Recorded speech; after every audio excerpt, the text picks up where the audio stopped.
Good morning, y'all. It's not an opinion, statement of fact. This morning, we got to take a little spin through Twitter. I want to talk about Roger Sullenberger. He's got a Substack that you should check out. Writes on Twitter. Hey, everyone. Maybe the biggest story in the country here. The FBI did interview a victim who credibly accused Trump of schmexual assault, according to the Epstein file documents, undermining claims that Trump has not been accused of wrongdoing. It's unclear what became of the investigation. He has a really good report here. The FBI spoke to a victim of Jeffrey Epstein who also accused Donald Trump of violently assaulting her, according to records in the Justice Department publicly searchable Epstein database, the Trump Epstein database. So the records don't show what became of the DOJ's investigation into the allegations, but the documents indicate the government found her to be a credible accuser. Records elsewhere in the files reveal that a woman with matching biographical details sued Epstein's estate and won a settlement in 2021. The interview was conducted July 24, 2019, and entered into the FBI's case files on August 9th, the day before Epstein was found dead in his cell. That victim who accused Trump of assaulting her when she was underage not once, but at least 4 times. And the document that shows those additional interviews appears to have been deleted from the DOJ website.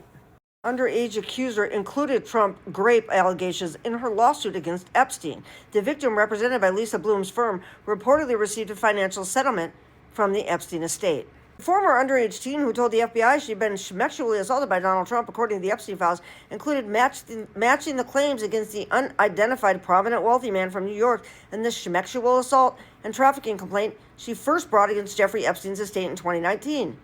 The accusation's presence in the complaint, which has apparently not yet been reported, is additionally significant because it means the woman identified in the lawsuit as Jane Doe 4 was aware she might have to testify under oath about these very claims. She also gave four formal FBI interviews where it's a crime to make false statements.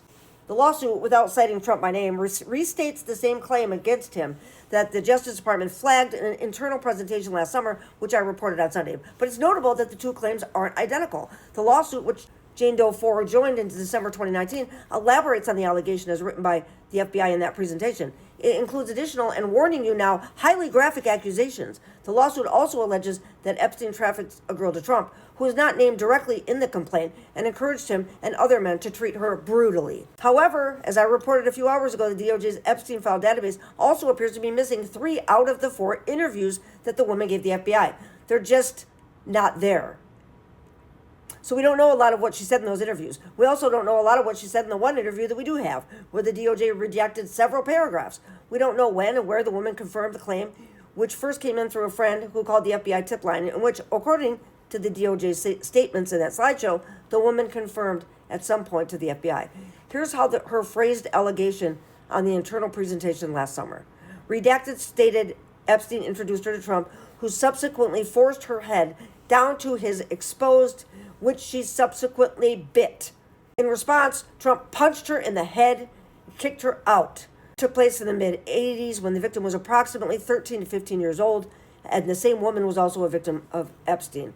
The lawsuit also said, in addition to those alleged abuses, the same unnamed attacker also forcibly raped her. It's not clear from the complaint if all of these alleged events happened on the same occasion.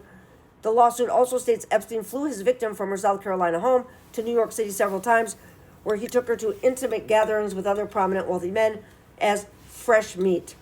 Here's the lawsuit claim, verbatim.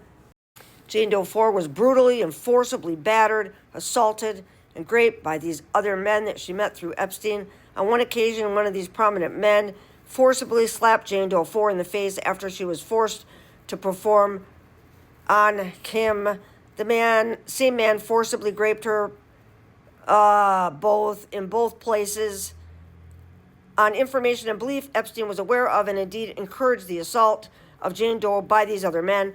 For your benefit and reference, here are the Jane Doe's statements in full from her class action complaint against the Epstein estate. At all relevant times, Jane Doe 4 was a minor under the age of 18. She first met Epstein in or around 84 on Hilton Head Island. Oh, that figures. In South Carolina, on information and belief, Epstein had rented and or leased a vacation home from Jane Doe 4's mother, a local real estate agent in Hilton Head Island.